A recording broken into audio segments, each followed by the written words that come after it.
Here on X, on Facebook, on YouTube, on Rumble. Happy Tuesday, my friends. It's a Tuesday filled with a lot of drama already. Drama, drama, drama. Crooked Hillary Clinton is back. And I know that's not exactly a headline that one often speaks with a smile on her face. But you and I have talked a lot about Hillary Clinton and how right after Donald Trump was elected to his first term in office back in 2016, you remember the day he was elected. It's a day that we will all remember. After he was sworn into office after his inauguration, many of us thought one of his first acts in office would be to arrest Hillary Clinton. After all, he spent a majority of his campaign during the summer of 2016 traveling around the country to these enormous crowds, these big mega rallies, and the chant was "Lock her up." Kind of give you a thrill because crooked Hillary Clinton is exactly that. She is a crook, she is a scoundrel. And after President Trump took office, he didn't arrest her. His Department of Justice did not investigate or indict Hillary Clinton in any way, shape, or form. In fact, President Trump, you could say, took the high road. He basically, at the time, said, you know what, we're going to move on and we're going to be proactive. We're not going to go after our political enemies. And many of us would have chosen something different had Trump asked our advice on the matter. Many of us would have arrested Hillary Clinton because it is not revenge to demand accountability when people commit crimes, especially when people commit crimes to the extent that Hillary Clinton committed crimes when she was Secretary of State during the Obama administration. Well, just because President Trump missed his first chance to send Hillary Clinton to prison, he just may get his second chance tomorrow. And today on the show, we are going to walk through line by line exactly why that is. If Hillary Clinton does not show up for her scheduled testimony in front of the House Oversight Committee, she was sent a subpoena. She is required to show up. And yet she posted on her X account a very lengthy letter explaining seemingly why it doesn't look like she'll show up. Her husband, Bill Clinton, did not show up for his scheduled testimony in front of the House Oversight Committee today. Well, if Hillary Clinton doesn't ultimately show up tomorrow, then I say lock her up. All this and more on the Liz Wheeler Show today. Today's episode is sponsored by Kindred Harvest. Listen, you need to know what's in your tea. The Chinese tea industry is essentially dishonest. They've flooded America with products contaminated by microplastics, heavy metals. They don't care about your health. They care about your wallet.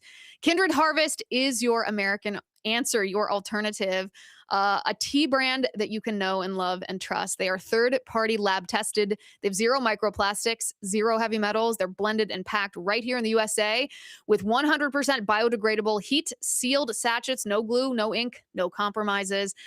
They have all different kinds of flavors from morning energy tea to evening herbals. It's clean tea for your entire family. I like the immunity tea the best. It's tasty and helpful for my throat.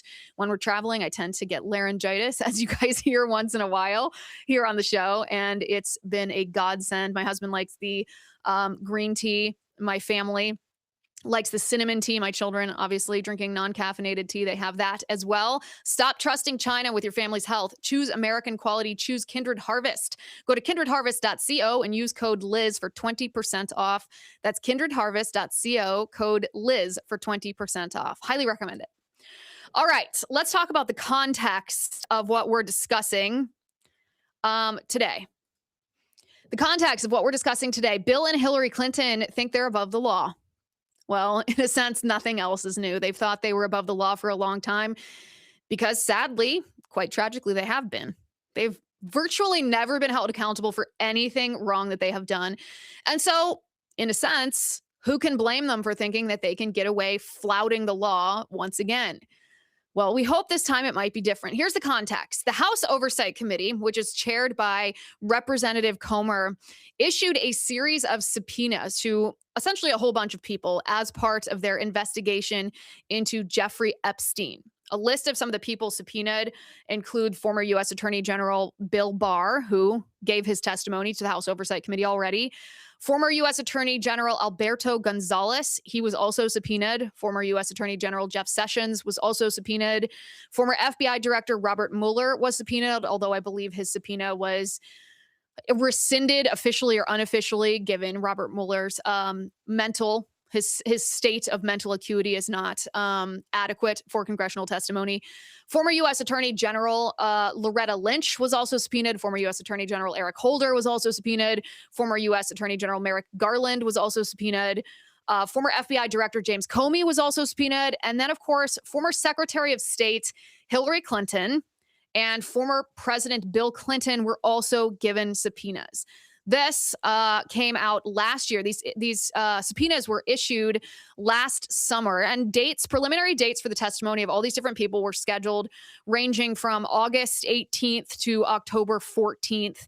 Although, and this is fine, this is nothing scandalous, the dates of a lot of those testimonies had been rescheduled, which is expected. Schedules, this kind of stuff is often rescheduled. Now, of course, perhaps the most interesting among those listed were former President Bill Clinton and his wife, Crooked Hillary Clinton, which is, of course, her official name in the Social Security database on her birth certificate. That's what it reads, Crooked Hillary Clinton. And today was the day. Today was the day that former President Bill Clinton was scheduled to appear before the House Oversight. And, you know, being a man who respects the law, Bill Clinton gave a thrilling testimony in front of the United States Congress. Just kidding. Bill Clinton ghosted. He didn't show up. He just refused to appear. He ignored the subpoena that Congress had issued him because, as I said before, Bill Clinton and Hillary Clinton are scoundrels. Bill Clinton just didn't show up to his House Oversight Committee deposition that was scheduled for today. It wasn't something he canceled ahead of time. It wasn't something he contested before the fact. He just didn't show up. Now, obviously, this was something that was pre-planned. He knew that he wasn't going to show up, and he could have had the courtesy to reschedule if he needed this date rescheduled. He could have communicated to Chairman Comer if there was some other issue. But of course, there was no logistical issue that was behind Bill Clinton ghosting his congressional subpoena. This was something that seemingly was widely known in Democrat circles, because if you look at the House Oversight Committee, obviously there's Republicans and Democrats that sit on this committee. No Democrats, zero Democrats. And these are members of Congress, members of the committee. Zero Democrats on the House Oversight Committee showed up today for this scheduled deposition.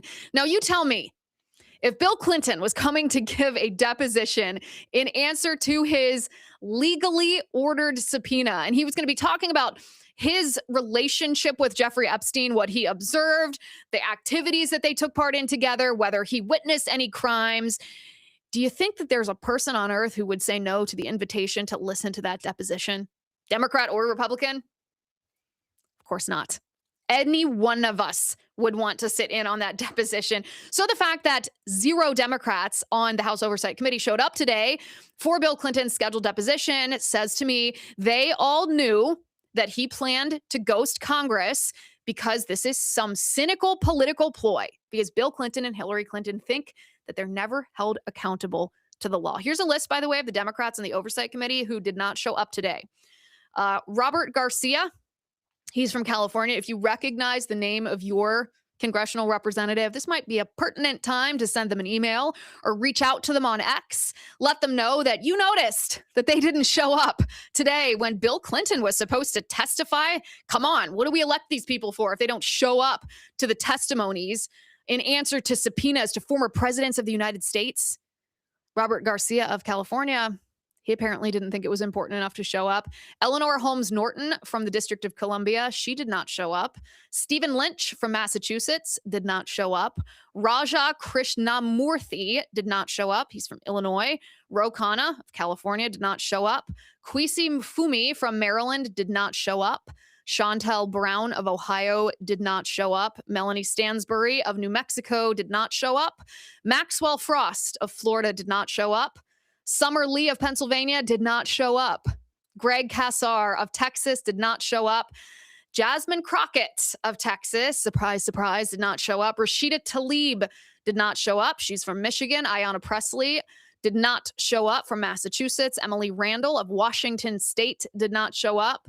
Suhas Subramaniam from Virginia did not show up. Yasmin Ansari of Arizona did not show up. Wesley Bell of Missouri did not show up. Latifah Simon of California did not show up. Dave Min of California did not show up. And a fairly new member of the United States Congress, joining only in September of 2025, James Walkinshaw, did not show up.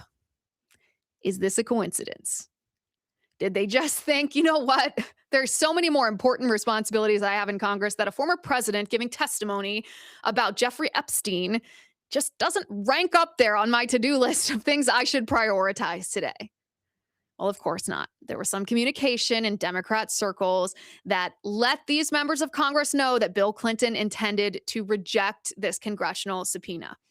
Now, if you'll journey back with me for just a moment, I think it's important that we jog our memories here to remind ourselves what happened in the past, the very recent past, when high-ranking members, former members of the U.S. government defied congressional subpoenas.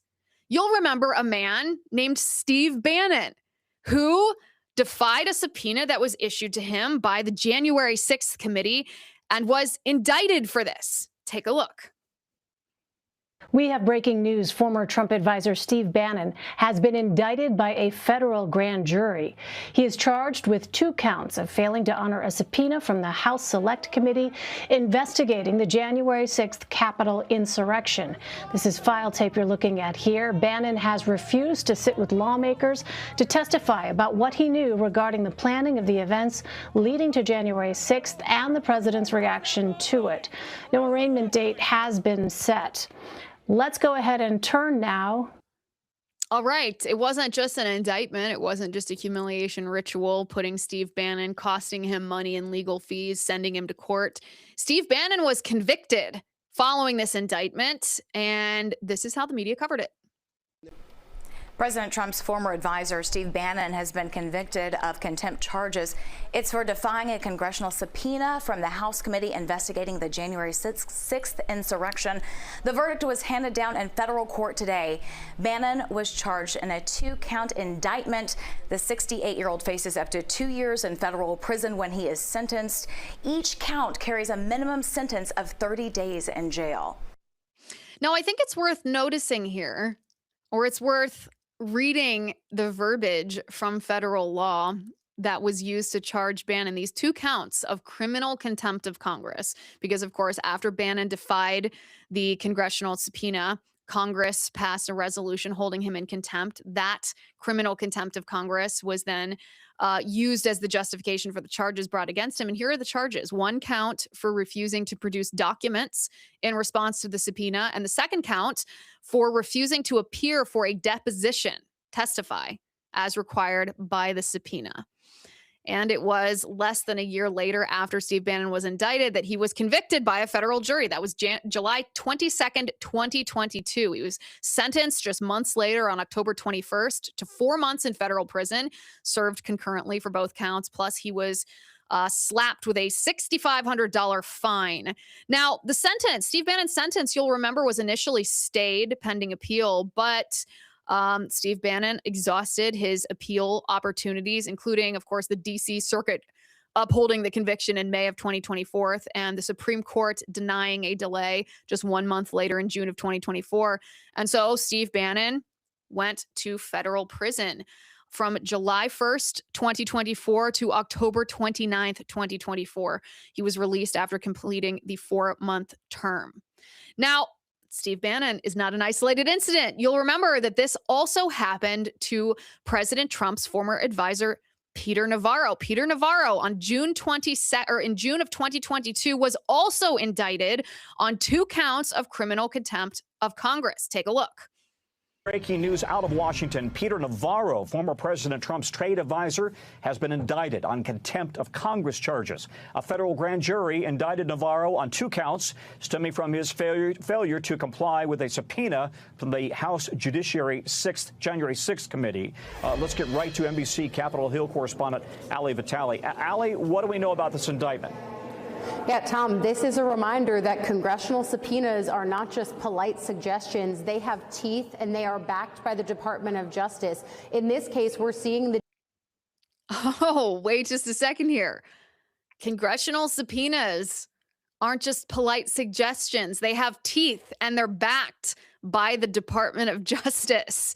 Well, if that applies to Steve Bannon, and that applies to Peter Navarro, doesn't it apply to Bill Clinton and Hillary Clinton? Peter Navarro, by the way, was also convicted on those same 2 counts for refusing to produce documents in response to the subpoena and for refusing to appear for a deposition, which is testimony, as required by a subpoena. It was September 7th, 2023, that Peter Navarro was convicted by a federal jury. He was sentenced on January 25th, 2024 to 4 months in federal prison plus a $9,500 fine. He reported to prison on March 19th, 2024 at the Federal Correctional Institution in Miami, which is a low security facility. And he was released on July 17th, 2024 after he completed his 4-month sentence. In fact, fun fact, he spoke at the Republican National Convention just hours after his release from federal incarceration. Again, it's worth asking the question, if these laws apply to Steve Bannon and Peter Navarro, why don't they apply to Bill Clinton, who defied a subpoena in a similar manner? Now, you may be saying, well, Bill Clinton has claimed executive privilege, and we'll get into exactly why Bill Clinton and Hillary Clinton feel justified in defying Congress in just a moment, because they wrote us a beautiful 6 or 7 page letter all about their reasons, which I think is worth reading. But it's worth noting that both Peter Navarro and Steve Bannon also claimed executive privilege, just like Bill and Hillary Clinton did. Maybe Bill Clinton will get away with it. He was the former president. But let me tell you, as much as Hillary Clinton thinks she was president, thinks she deserves to be president, has lived her life only to be president, she's not. And if Hillary Clinton doesn't show up tomorrow, then lock her up. This is the letter that was jointly signed by Bill and Hillary Clinton. Hillary Clinton posted this on her X account. And a little bit of a funny story here. When we were doing our pre-production preparation for the episode today, we were reading through this letter, and I didn't believe my producer, Spencer, when he began to read me this letter. I thought it was a parody. I thought somebody else made it up because it almost sounds too crazy to be true. This is what Hillary Clinton and Bill Clinton wrote to Chairman Comer of the House Oversight Committee. As you can see, it's written on official letterhead, William Jefferson Clinton and Hillary Rodham Clinton. It's dated January 13th, 2026. That, of course, is today. It says, Chairman Comer, we want to take a moment, given everything, to address you directly. This past year, they write, has seen our government engage in unprecedented acts, including against our own citizens.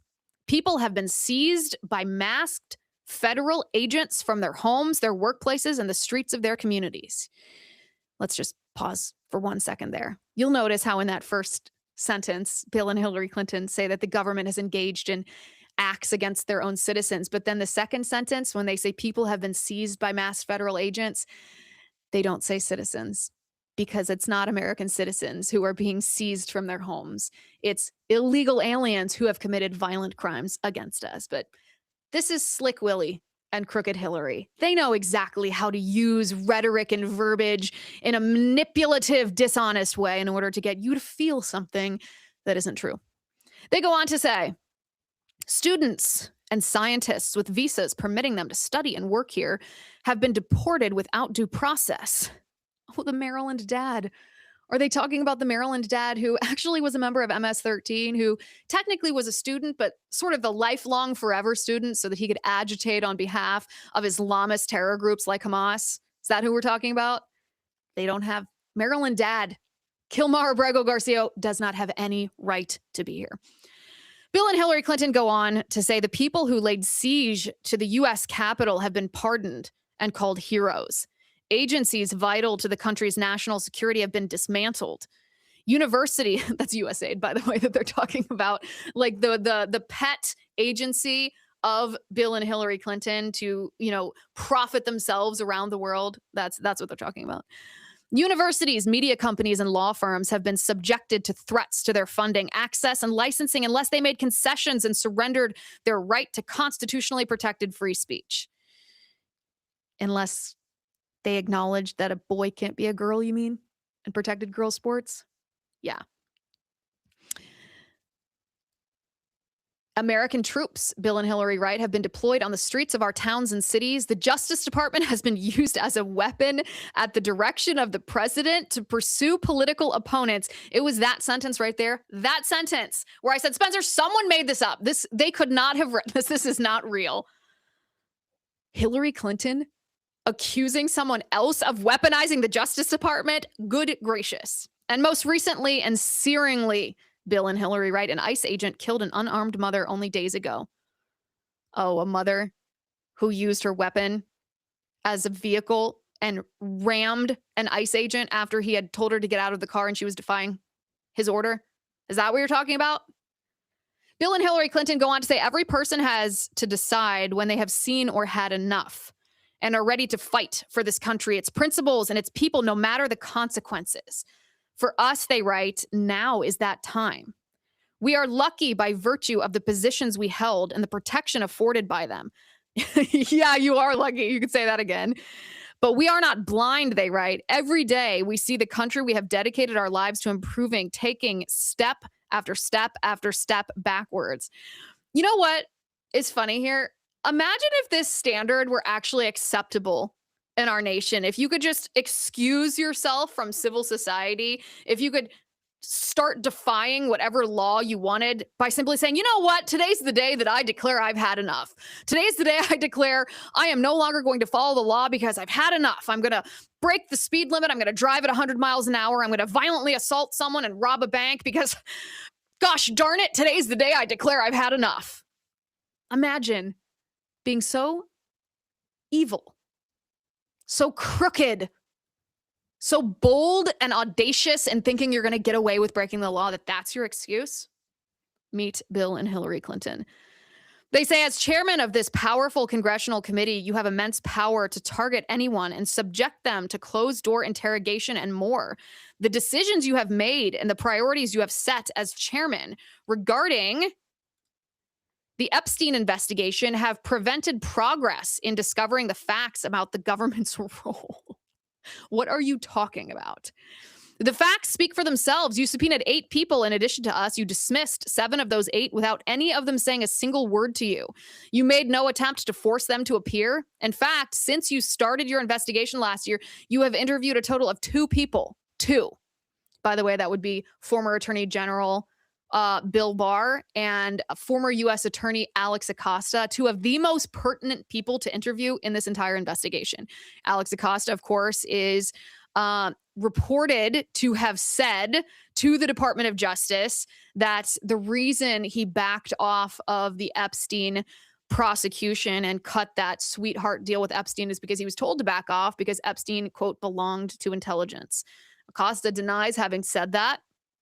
Maybe it's a he said, she said, which makes him one of the most important people in the entire country to interview regarding the government's role, our government or other government's role in Jeffrey Epstein and letting Jeffrey Epstein off easily. The same with Attorney General Bill Barr. Bill Barr's father was the person that gave Jeffrey Epstein his first job and introduced him to essentially the American intel community.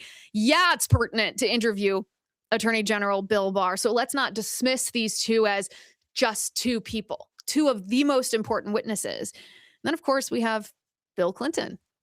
Bill Clinton and Hillary Clinton write a legal analysis prepared by 2 law firms and provided to you yesterday makes clear your subpoenas are legally invalid. You claim your subpoenas are inviolate when they are used against us, yet were silent when the sitting president took the same position as a former president, barely more than 3 years ago. We call on you to release that analysis to the public to allow them to see how this is yet another example of the casual regard of the law of the land. All the while, you have done nothing with your oversight capacity to force the Department of Justice to follow the law and release all its Epstein files, including any material regarding us, as we have publicly called for. This is the funny thing about Hillary Clinton.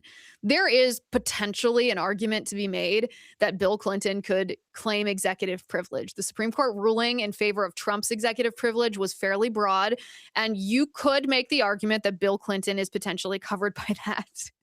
But who is Hillary Clinton? Who does Hillary Clinton think she is? Well, I know she thinks that she's the president of the United States, but she's not.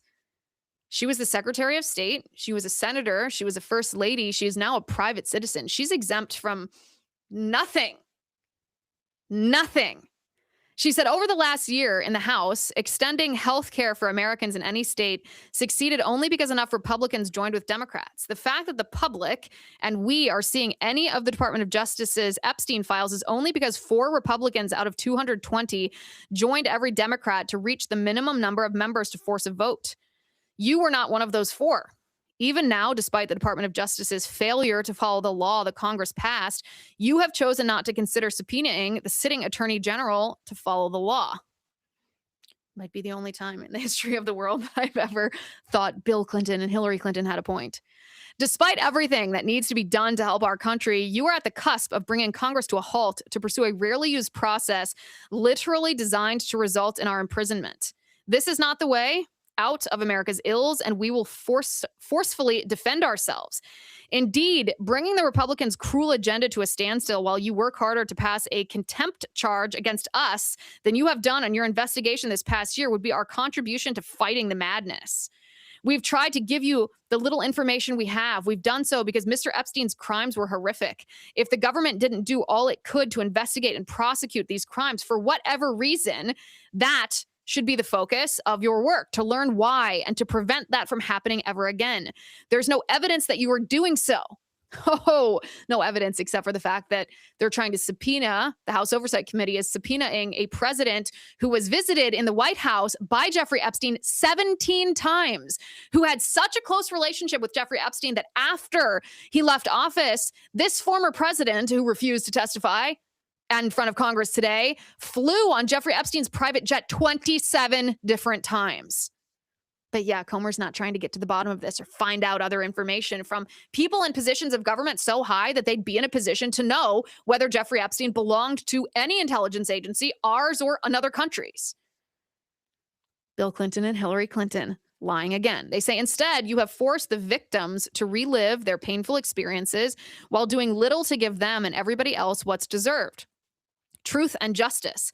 There is no plausible explanation for what you're doing other than partisan politics. By the way, this is coming from a woman who made it her mission to go essentially in vendetta against any young woman who Bill Clinton had dallied with. So forgive me if I almost laugh when she's worried about exploiting women. You accepted the least from those who knew the most, but demand the most from those who know the least. Bill Clinton and Hillary Clinton write, to say you can't complete your work without speaking to us is simply bizarre.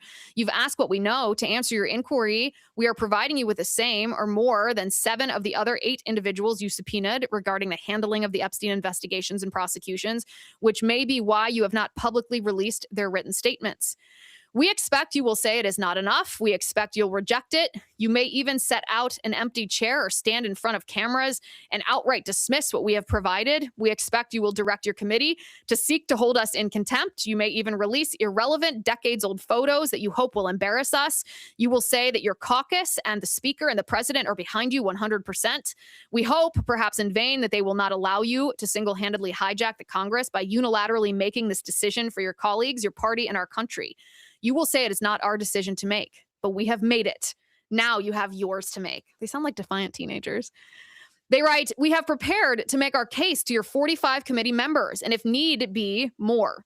Importantly, we will also defend ourselves in the public arena and ensure this country knows exactly what you are doing and why you are doing so, instead of helping the American people who need this Congress's work and protection. For most people, maybe even the bulk of the Congress, today will be the first they learn of this dispute. They think the American people are stupid. We've been waiting for this congressional testimony for months. The entire country has. We're confident, they write, that any reasonable person in or out of Congress will see, based on everything we release, that what you are doing is trying to punish those who you see as your enemies and to protect those who you think are your friends. Continue to mislead Americans about what is truly at stake, and you will learn that Americans are better at finding the truth than you are at burying it. Continue to pursue auto pens instead of penning laws Americans need, and you will learn that you are signing away any remaining chance of being on the right side of history. Continue to abet the dismantling of America, and you will learn that it takes more than a wrecking ball to demolish what Americans have built over 250 years. They conclude, sincerely, Bill Clinton and Hillary Rodham Clinton. It is hard to believe that that is true. And by the way, you will notice on that post, Hillary Clinton posted this on her X account. She conveniently turned the comments off on this. It's a feature on X that you can do if you're a coward, if you don't want people to contend with what you say, if you are scared of discussion, if you're worried that people are going to post something that rebuts your lie and exposes the truth to people who are curious about the truth, as the American people are. And if you don't believe me, just ask Bill and Hillary Clinton. They just said the American people want the truth.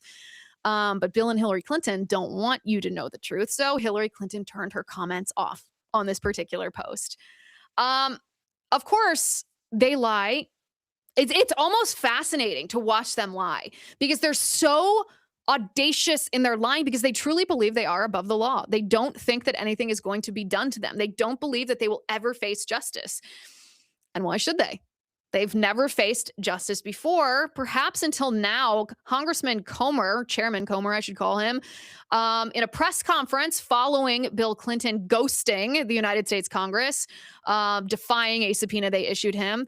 Chairman Comer's press conference said they will, in fact, be drawing up articles of contempt of Congress against those who do not mind this legally binding subpoena sent to them. Take a look. I think everyone knows by now Bill Clinton did not show up, and I think it's important to note that this subpoena was voted on in a bipartisan manner by this committee. This wasn't something that I just issued as chairman of the committee. This was voted on by the entire committee in a unanimous vote of the House Oversight Committee to subpoena former President Clinton and former Secretary of State Hillary Clinton. Now, Hillary Clinton's supposed to show up tomorrow. We'll see what happens there. But with respect to the former president, he did not show up today. One reason I think most Americans want President Clinton to answer some questions is because he visited the White House. Jeffrey Epstein visited the White House 17 times while Bill Clinton was president. I've been in Congress 9 years. I think I've been to the White House 9 times in 9 years. Epstein was in the White House double the amount of time that I was under one president. And then we know that Bill Clinton flew on Epstein's plane somewhere around 27 times after the presidency. So no one's accusing Bill Clinton of any wrongdoing. We just have questions, and that's why the Democrats voted along with Republicans to subpoena Bill Clinton. Not a single Democrat showed up today. Not a single Democrat. The ones that have press conferences on the Capitol steps and talk about how they're trying to get justice for the victims and all that. It just seems like they only care about questioning Republicans. And we've had a former Trump cabinet secretary, Acosta, in for a grilling. We had Bill Barr, former attorney general, in for a grilling.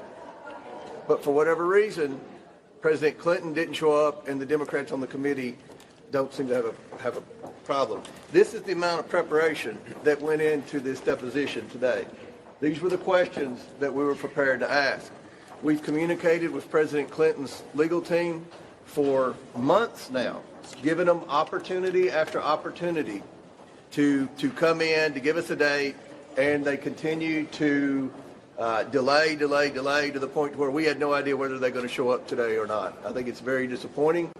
As a result of Bill Clinton not showing up for his lawful subpoena, which again was voted on unanimously by the committee in a bipartisan manner, we will move next week in the House Oversight Committee markup to hold former President Clinton in contempt of Congress. Good for him.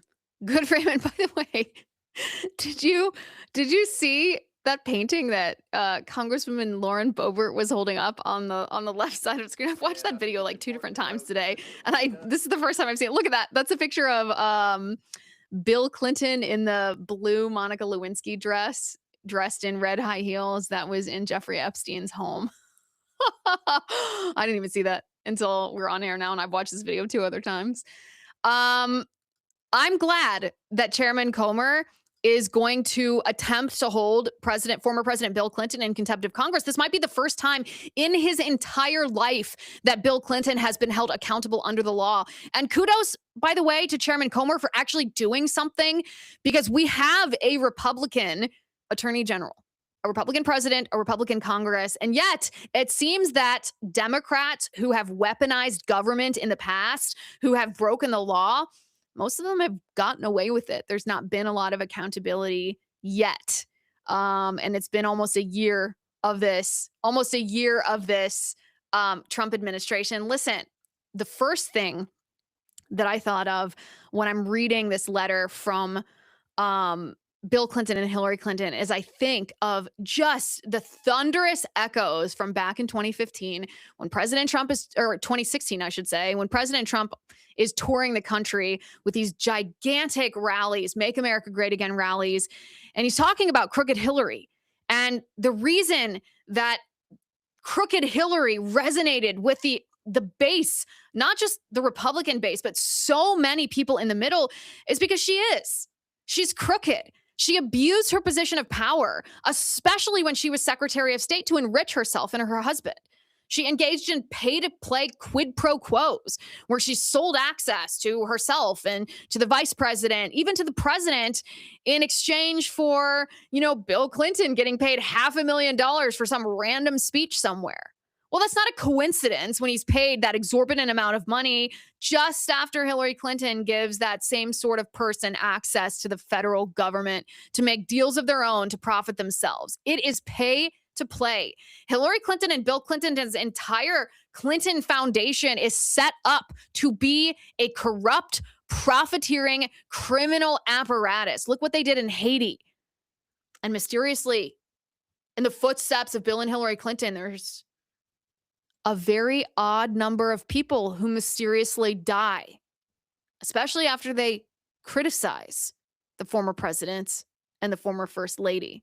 Those lock her up chants. President Trump took the high road. Maybe he underestimated just how vicious and malicious the opposition is, that we're not in a situation anymore in our country. I think this has been eye-opening for a lot of us in the past decade, where Democrats and Republicans have a modicum of respect for each other. They disagree on some policies, but they're generally well-meaning, moral people who just, feel differently about some things, but they agree that our country's exceptional and they love the red, white, and blue. They're patriots and they're proud of what we accomplish on a daily basis here in our own country and around the world. That's not what we face anymore. And I think President Trump realized that after, as I said, touring the country, listening to these lock her up. Do we have a video of the lock her up chants? Every single one of us. I was on stage during all those debates, which we won, by the way, every single one of them. But I was on stage with all those debates, first with some really fine people, the Republicans, and then with a very dishonest person, crooked Hillary Clinton. And during that time,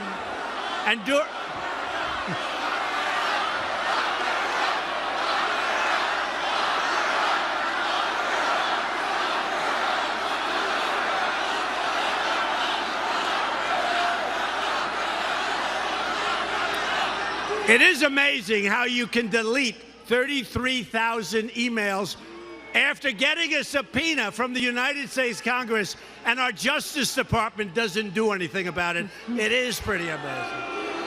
Our Justice Department, headed by many people from the Obama administration. Can't win them all, but it'll all work out, folks. It'll all work out. Lock her up. I mean, she created a homebrew server and hid it in the bathroom closet of some apartment in New York so that she could conduct her pay-to-play schemes without being held accountable, so that she didn't have to use her official government email, all in violation of the law. And when she was caught, what did she do? Well, she brought out BleachBit and a hammer. Did you even know what BleachBit was before Hillary Clinton? A computer program to essentially nuke every piece of information on a piece of technology so that there's no possibility of any forensic analysis. Nobody can ever find that data ever again. Talk about covering your tracks. There's a reason that the program is named BleachBit, because it bleaches everything. It hides the bloody trail of Hillary Clinton. Lock her up. The American people don't like to be lied to. We don't like to be manipulated. When we vote for politicians, we want to trust them. There is an element of trust, even if you are skeptical of every politician in the country like I am, and I know you are too. There's an element of trust that you have to extend to government officials because they simply have the power at that moment. Even though we have our role to play in our self-government, they are in that position of power. And you trust them not to wield that against you. You trust them not to lie to you. You trust them not to abuse their position to enrich themselves while letting the American people struggle. That's Hillary Clinton. That's why I wanted her in jail, not because I believe the Democrat philosophy of engaging in lawfare against your political opponent to, drown them in legal fees and punish them with the process and humiliate them with a mugshot and try to put them in prison so that you don't have to contend with their ideas. That's the Democrats' philosophy. But the Republicans have for so long let go of the reality, let the reality pass them by, when the reality is that the Democrats have actually committed crimes. Hillary Clinton, if President Trump arrested Hillary Clinton, it wouldn't be because he didn't like debating her on that debate stage. In fact, he seemed like he had a pretty good time. It's not because she's a Democrat. It's not because she tried to stand in his way. It's because she violated the law of our land. And that's what Bill Clinton and Hillary Clinton, well, we'll see about Hillary Clinton tomorrow, are doing again.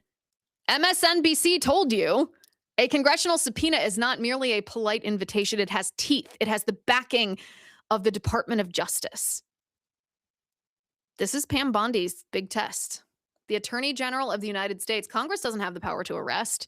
You and I don't have that power to charge Hillary Clinton or Bill Clinton with a crime. But do you know who does? Attorney General Pam Bondi. She has the power to take a congressional contempt of Congress referral and turn that into an indictment. The question is, will Pam Bondi do that? President Trump, back in 2016 on that rally stage, you heard him yourself say the words criticizing the Department of Justice because they refused to indict Hillary Clinton. Well, now it's his Department of Justice. It's his nominee, his cabinet official, Attorney General Pam Bondi, who has the power to do this. Will she do it? I don't have confidence, a tremendous amount of confidence that she'll do it, based not on anything personal, but just based on her track record. She's been the Attorney General for almost a year now, and what has she done? She restored some normalcy, some sanity to the Department of Justice, returned the definition, reclaimed the definition of man and woman as it applies in federal law, and that's good. It's a little hard to give someone a pat on the back for doing something so elementary that you're simply acknowledging reality. But we haven't seen accountability. We haven't seen the pursuit of justice. We haven't seen John Brennan indicted. We haven't seen James Comey indicted in a legal manner, not botched up by Pam Bondi, whose appointment of the attorney who brought the charges against Comey was invalid and therefore invalidated the charges against him. An elementary mistake that you don't even have to be a lawyer to understand. We haven't seen any accountability for Fauci or for Hunter Biden or for the Biden administration's use of the auto pen. We haven't seen any accountability for the FBI agents that targeted journalists and Catholics and pro-lifers and parents who didn't want their children transed or taught that white children are racist and black children are oppressed. We've seen no justice for the Fedsurrection that was inflicted on people who dared to question the legitimacy of the 2020 presidential election. We've seen nothing from Pam Bondi, except the Epstein binders. It's not just me who doesn't have a tremendous amount of faith in Pam Bondi. Apparently, President Trump doesn't have a tremendous amount of faith in her either. The Wall Street Journal came out with a piece yesterday afternoon titled, "Trump has complained about Pam Bondi repeatedly to aides."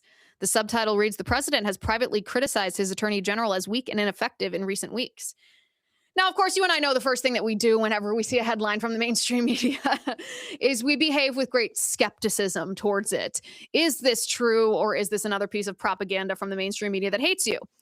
Well, in this case, this is a very realistic portrayal. It's very plausible. It's nothing that seems like a particular smoking gun or gotcha. It seems like a summary of what you and I have experienced throughout the year. Let's read it. The Wall Street Journal writes President Trump has complained to aides repeatedly in recent weeks about Attorney General Pam Bondi, describing her as weak and an ineffective enforcer of his agenda, administration officials and other people familiar with his complaints said. Well, is that true? To you and I, we can see with our own eyes that that is true. She has not been an effective enforcer of his agenda. The Wall Street Journal says the criticisms appear to be part of an intense campaign by Trump to pressure the Justice Department to more aggressively pursue his priorities, some of the officials said. Trump has previously criticized Bondi at times, but his vocal concerns about his attorney general have grown more frequent in recent months, officials said. This month, Trump has talked with allies about how he could appoint special counsels at the Justice Department because he is so frustrated with what he sees as the slow progress of its work, people familiar with the matter said. Chief among his grievances is what he sees as Bondi's failure to quickly and effectively prosecute the investigators who had pursued him for years, including former FBI Director James Comey and New York Democratic Attorney General Letitia James, the officials and others familiar with his complaints said. Both criminal cases were dismissed in November by a judge who said the Trump aide who secured the indictment had been improperly appointed to her post. Trump has wanted to see the cases continued quickly. A Justice Department investigation into another of Trump's antagonists, Federal Reserve Chairman Jerome Powell, became public on Sunday night. Powell, whom Trump has publicly berated and pressured to lower interest rates, disclosed that the Justice Department was pursuing a criminal investigation over his testimony last summer about the central bank's building renovation project. The Wall Street Journal, of course, neglects to mention that the accusation is that Jerome Powell lied, which is against the law for a person in his position to do in a scenario such as that. The Wall Street Journal says Trump has complained frequently that Bondi's handling of the Federal Bureau of Investigation's files on convicted sex offender Jeffrey Epstein has created months of political and personal headaches for him, officials familiar with the complaint said. When White House Chief of Staff Susie Wiles told Vanity Fair that Bondi, quote, whiffed on her handling of the files, Trump told staff that he agreed with Wiles, two officials said. He has also heard from conservative activists and influencers criticizing Bondi and has collected similar social media posts that he has asked other aides about, the officials said. And Trump has expressed frustration that the Justice Department hasn't done more to pursue those he claims helped steal the 2020 election, which the Wall Street Journal says he lost. Some of the people familiar with the complaints said. At times, Trump has complained to Bondi directly about his frustrations with the department, officials said. Bondi, the Wall Street Journal reports, has grown increasingly concerned in the past month about Trump's complaints. People in touch with her say a spokesman for Bondi said she has been focused on executing Trump's directive to make America safe again. In a statement to the Wall Street Journal on Friday afternoon, Trump said, Pam is doing an excellent job. She's been my friend for many years. Tremendous progress is being made against radical left lunatics who are good at only one thing, cheating in elections and the crimes they commit. All right. So how do we analyze this article? Is this true? Is President Trump finally growing tired of Attorney General Pam Bondi? Does he recognize that despite the fact that it is true, she has been loyal to Trump personally for many years, a quality that President Trump appreciates? He's stated, in fact, that it's one of the qualities he appreciates most, he treasures most highly. If you're loyal to him, he will be loyal to you. It is true that Pam Bondi has been loyal to President Trump for many years, and that makes the situation perhaps personally a little more awkward, a little more nuanced. But really, the decision that President Trump has to weigh before him is whether Pam Bondi is an effective attorney general, not whether she's a loyal friend. Has she been effective? Is she an asset to achieving the America First agenda that we, Trump's voters, share with him? Or has she become a liability to that agenda? Is she stymieing it? Is she neglecting to be effective in pursuing the mandate that we gave to the president when we cast our ballots for him?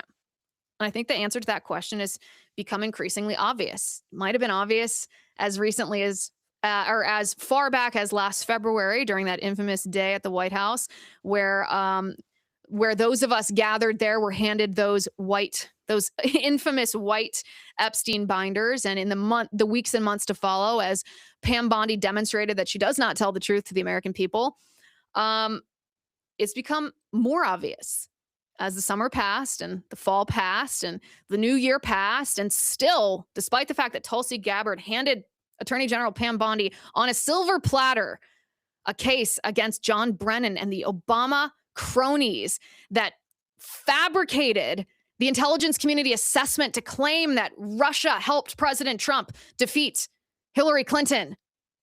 It was fake. It was fake news. They used it just so that they could weaponize it against President Trump to lead to one of the impeachments in his first term in office.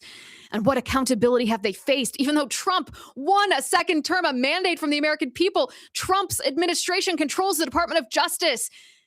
We should be seeing indictment after indictment after indictment. And yet, what have we seen? We've seen nothing. Now, you don't have to fire Pam Bondi in a blaze of shame. You don't have to destroy her dignity because she has been a loyal friend. You can promote her, demote her, like President Trump did so graciously with former National Security Advisor Mike Waltz when it became very clear that Mike Waltz does not share President Trump's foreign policy philosophy and would thus be essentially an infiltrator of the neoconservative brand in the Trump White House. And instead of being fired, he was promoted to a position at the United Nations. The same can be done for Pam Bondi. She can gracefully bow out if President Trump wants accountability, if he wants justice, if he wants this second chance at an indictment of Bill Clinton and Hillary Clinton, who committed so many crimes against Trump and against us, the American people. There's still time. There's not a lot of time.